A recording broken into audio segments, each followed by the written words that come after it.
क्या आप कभी रहे हैं ऐसे पल में जब आप जानते थे कि आपको वही करना चाहिए जो सही है, पर फिर भी उसी पुरानी आदत ने आपको जकड़ लिया? कभी आपने सोचा कि आप बदलना चाहते हैं, पर कुछ अंदर से बार बार वही पुराना विकल्प क्यों चुनता है? यह आपकी कमजोरी नहीं है, यह आपका अवचेतन मन है जो चुपके से सूक्ष्म रूप में आपका निर्णय लेता है। अवचेतन मन एक गोपनीय दलाल की तरह काम करता है। वह आपको सुरक्षा का भरोसा देता है, पुरानी दर्दनाक यादों को परिचित बताता है और फिर कहता है, यही ठीक है, इसे बदलने की जरूरत नहीं। वही मन कभी कभी आपको झूठा सुख देकर फंसा देता है। एक बार कर लो, थोड़ा सा ठीक है, और यह छोटा सा झूठ बार बार आपका मार्ग बदल देता है। आज की इस वीडियो में हम एक गहरी यात्रा पर चलेंगे। हम जानेंगे कि अवचेतन मन क्या है, वह हमें कैसे धोखा देता है और उसकी चालों को कैसे उजागर करें। हम वैज्ञानिक दृष्टि और प्राचीन वेदांत दोनों से इसकी तह तक उतरेंगे। मैं आपको दिखाऊंगा कि कैसे वही अंदरूनी शक्ति जिसे आप अपना स्वयं समझते हैं, असल में आपकी सबसे बड़ी बाधा बन सकती है।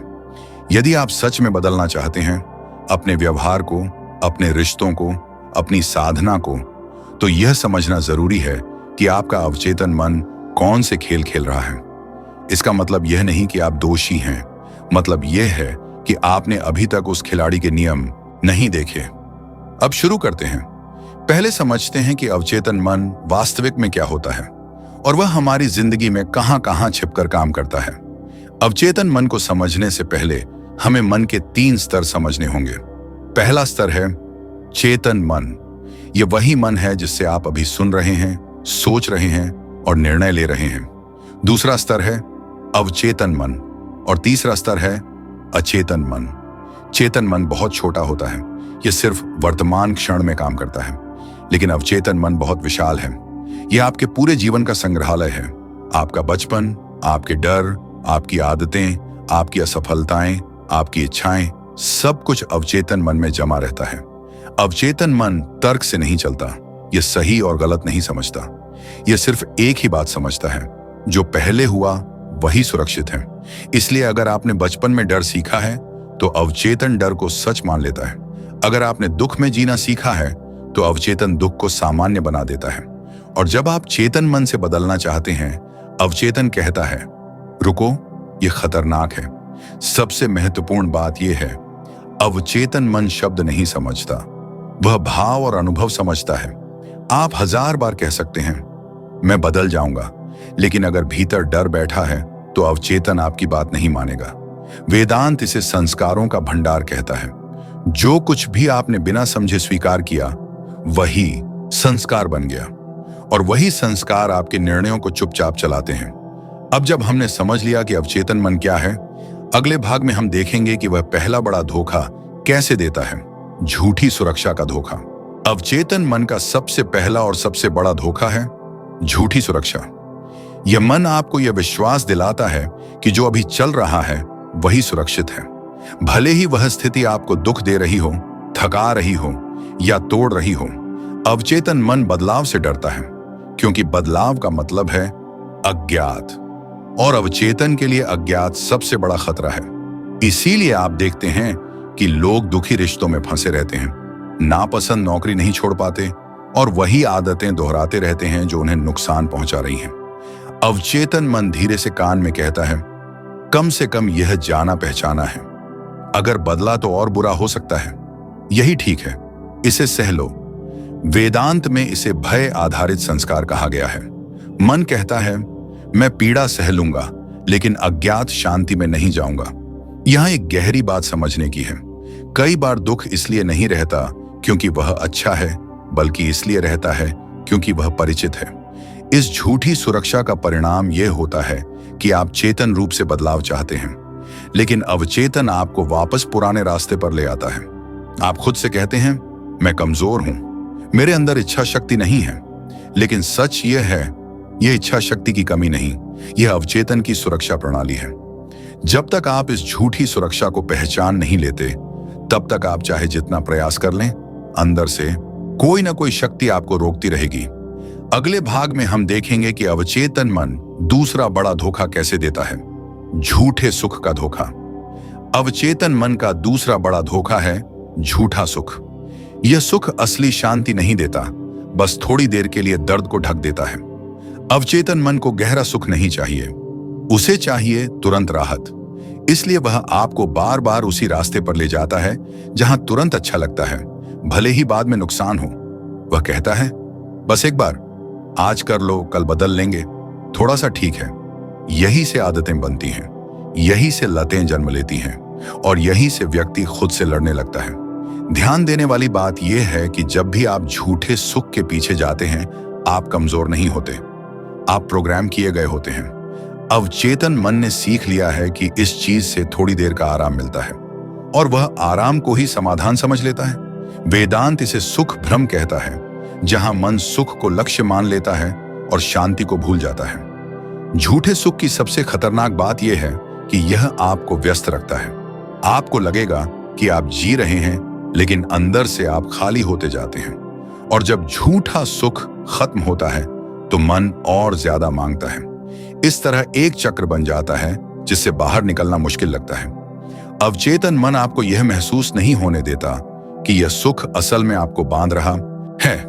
अगले भाग में हम एक और गहरा धोखा देखेंगे, जब अवचेतन मन आध्यात्म को भी अपने पक्ष में मोड़ लेता है। बहुत कम लोग जानते हैं कि अवचेतन मन आध्यात्म को भी अपने नियंत्रण में ले सकता है। यह तीसरा और सबसे सूक्ष्म धोखा है, झूठा अध्यात्म। जब कोई व्यक्ति साधना, ध्यान या आत्म खोज की ओर बढ़ता है तो अवचेतन मन डर जाता है, क्योंकि सच्चा अध्यात्म उसे उजागर कर देता है। इसीलिए अवचेतन एक चाल चलता है, वह आपको झूठी शांति देता है, ऐसी शांति जिसमें मन शांत दिखता है लेकिन अहंकार और भी मजबूत हो जाता है। आप महसूस करने लगते हैं, मैं दूसरों से अलग हूं, मैं बहुत आगे बढ़ चुका हूं, मुझे अब किसी की जरूरत नहीं। यहीं से आध्यात्मिक अहंकार जन्म लेता है। बाहर से व्यक्ति शांत लगता है, लेकिन भीतर से वह और कठोर हो चुका होता है। वेदांत स्पष्ट कहता है, जहां अहंकार जीवित है वहां आत्मा प्रकट नहीं होती। ध्यान के बाद अगर आप अधिक विनम्र नहीं हुए, अधिक करुणामय नहीं हुए, तो वह ध्यान नहीं था, वह अवचेतन का खेल था। अवचेतन मन आध्यात्म को एक नई पहचान बना देता है, और यह पहचान पहले से ज्यादा सूक्ष्म होती है, इसलिए पकड़ में नहीं आती। यही कारण है कि कई साधक सालों साधना करने के बाद भी अंदर से खाली रहते हैं। यह धोखा इसलिए खतरनाक है क्योंकि यहां व्यक्ति को लगता है कि वह सही दिशा में है। अगले भाग में हम देखेंगे अवचेतन मन का चौथा धोखा, मैं ही सही हूं का भ्रम। अवचेतन मन का चौथा और बहुत खतरनाक धोखा है, मैं ही सही हूं का भ्रम। यह धोखा बहुत शांति से काम करता है। अवचेतन मन आपको कभी खुलकर गलत नहीं कहता, वह बस इतना करता है कि हर स्थिति में आपको सही साबित कर देता है। अगर कुछ गलत हो जाए तो वह कहता है, दूसरों की वजह से हुआ, परिस्थितियां ठीक नहीं थीं, मैं मजबूर था। इस तरह व्यक्ति कभी अपने भीतर नहीं देखता, वह हर गलती का कारण बाहर खोजता है, और जहां भीतर देखने की जरूरत होती है वहां अवचेतन दीवार खड़ी कर देता है। वेदांत में इसे अविद्या का सबसे पहला लक्षण कहा गया है। अविद्या खुद को कभी दोषी नहीं मानती, वह हमेशा स्वयं को सही समझती है। इस धोखे का परिणाम यह होता है कि व्यक्ति सीखना बंद कर देता है, क्योंकि सीखने के लिए पहले यह स्वीकार करना पड़ता है कि मुझसे चूक हो सकती है। अवचेतन मन इस स्वीकार को खतरनाक मानता है, क्योंकि जैसे ही यह स्वीकार आता है अहंकार की पकड़ ढीली पड़ने लगती है। इसलिए अवचेतन आपको तर्क देता है, समझाइश देता है और आपको संतुष्ट कर देता है। आपको लगता है मैं ठीक हूं, लेकिन अंदर कोई परिवर्तन नहीं होता।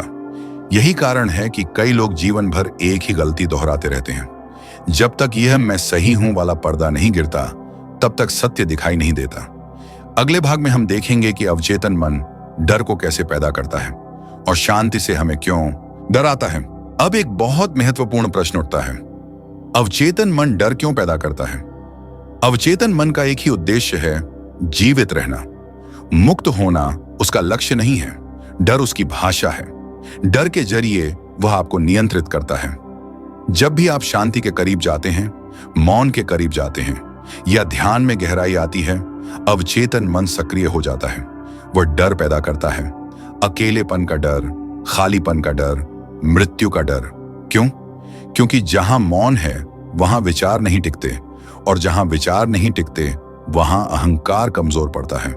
वेदांत कहता है, शून्यता से अहंकार डरता है, आत्मा नहीं। इसलिए अवचेतन मन आपको ध्यान से डराता है। वह कहता है, यह सही नहीं है, कुछ गड़बड़ हो रही है, रुक जाओ। और कई लोग इसी डर के कारण गहराई में जाने से पहले ही रुक जाते हैं। ध्यान रखें, अगर ध्यान में डर आ रहा है तो इसका अर्थ यह नहीं कि आप गलत रास्ते पर हैं। अक्सर इसका अर्थ यह होता है कि आप सही दिशा में जा रहे हैं और अवचेतन अपनी पकड़ खो रहा है। यह डर आपको वापस पुरानी पहचान में लाना चाहता है। अगले भाग में हम जानेंगे कि इस अवचेतन मन से बाहर कैसे आया जाए। अब सबसे महत्वपूर्ण प्रश्न, अवचेतन मन से बाहर कैसे आया जाए? इसका उत्तर संघर्ष नहीं है। लड़ाई अवचेतन को और मजबूत करती है। वेदांत और योग दोनों एक ही उपाय बताते हैं, साक्षी भाव। साक्षी भाव का अर्थ है देखना बिना हस्तक्षेप के।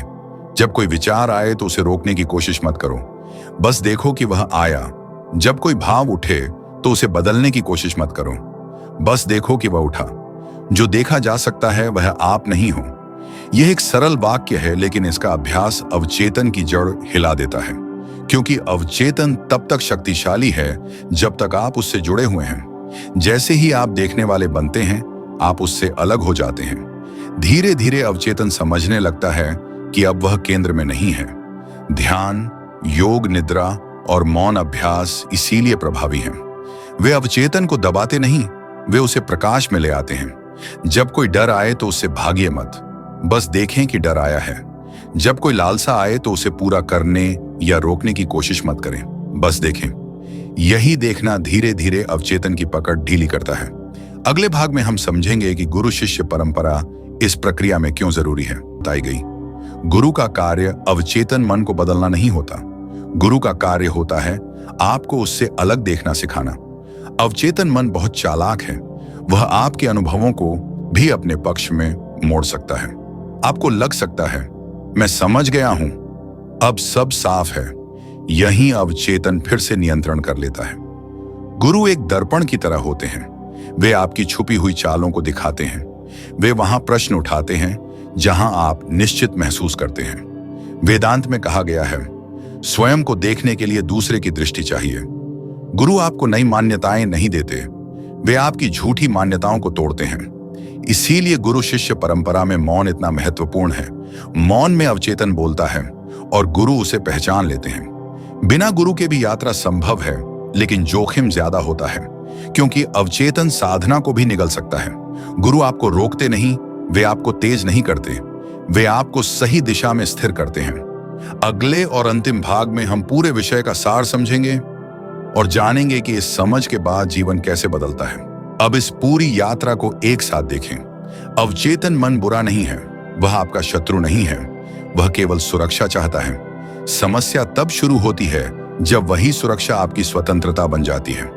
अवचेतन मन आपको दुख में भी सुरक्षित महसूस करा देता है, झूठे सुख में उलझा देता है और यहां तक कि आध्यात्म को भी एक नई पहचान बना देता है। लेकिन जैसे ही आप अवचेतन को पहचान लेते हैं, उसकी शक्ति कम होने लगती है। याद रखिए, जिसे आप देख रहे हैं वह आपको नियंत्रित नहीं कर सकता।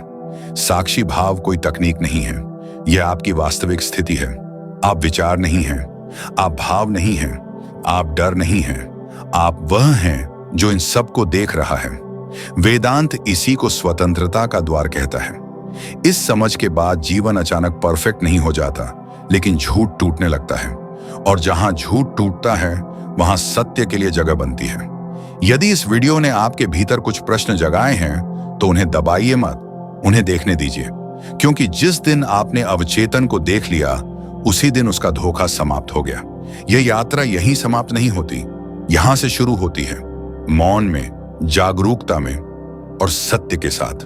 अब जब हमने अवचेतन मन के कई धोखों को समझ लिया है, तो चलिए एक कदम और गहराई में चलते हैं और यह देखते हैं कि अवचेतन मन का मूल स्वभाव क्या है और वह किस तरह काम करता है। अवचेतन मन दरअसल एक ऐसा हिस्सा है जो आपकी सभी पुरानी स्मृतियों, अनुभवों और संस्कारों का भंडार है। वह एक तरह से आपका निजी अभिलेखागार है, जहां हर छोटी बड़ी घटना, भावना और डर संचित है। इसका मतलब यह है कि अवचेतन मन का काम आपको सुरक्षित रखना है, लेकिन उसकी सुरक्षा अक्सर आपको उन्हीं पुरानी आदतों और परिचित दुखों में बांध कर रखती है। जब आप इसे समझते हैं तो आपको एहसास होता है कि अवचेतन मन कोई दुश्मन नहीं है, वह बस एक पुराना प्रोग्राम है जो आपके भीतर चलता रहता है। उसकी सीमाएं यह हैं कि वह आपको नए रास्ते पर जाने से रोकता है, क्योंकि उसे वही सुरक्षित लगता है जो पहले से परिचित है। यही कारण है कि जब आप साक्षी भाव में जाते हैं तो आप अवचेतन मन को दोष देने के बजाय उसे समझने लगते हैं। आप देखते हैं कि वह केवल वही दोहराता है जो उसने सीखा है, और जैसे ही आप उसे ध्यान से देखते हैं उसकी पकड़ धीरे धीरे ढीली पड़ने लगती है। इस समझ के साथ आप अवचेतन मन की चालों को पहचानने लगते हैं और उनसे मुक्त होने का रास्ता पाते हैं। इससे न सिर्फ आपकी स्क्रिप्ट में एक स्वाभाविक विस्तार जुड़ जाएगा, बल्कि दर्शकों को भी एक और गहराई मिलेगी। अब हम अगले भाग में आगे बढ़ेंगे और देखेंगे कि इस समझ के बाद गुरु शिष्य परंपरा क्यों जरूरी मानी गई है। अब जब हमने अवचेतन मन के मूल स्वभाव को समझ लिया और उसे साक्षी भाव से देखने की बात की, तो चलिए एक और पहलू पर नजर डालते हैं, अवचेतन मन और स्वयं की वास्तविक प्रकृति। जब आप अवचेतन को पहचानते हैं तो धीरे धीरे एक और गहरी सच्चाई सामने आती है कि आप अवचेतन से परे हैं। आप न तो अपने विचार हैं, न ही अपनी आदतें और न ही अपने भय। आप वह हैं जो इन सबको देख रहे हैं। इस समझ का अर्थ यह है कि जब आप अवचेतन को बिना किसी निर्णय के देखते हैं तो आप अपने वास्तविक स्वरूप के और करीब आने लगते हैं। यह वास्तविक स्वरूप शांत है, स्थिर है और किसी भी भय या धोखे से परे है। तो इस यात्रा में हम न सिर्फ अवचेतन के धोखों को समझते हैं, बल्कि यह भी समझते हैं कि हमारा असली स्वरूप इन सब के साक्षी के रूप में मौजूद है।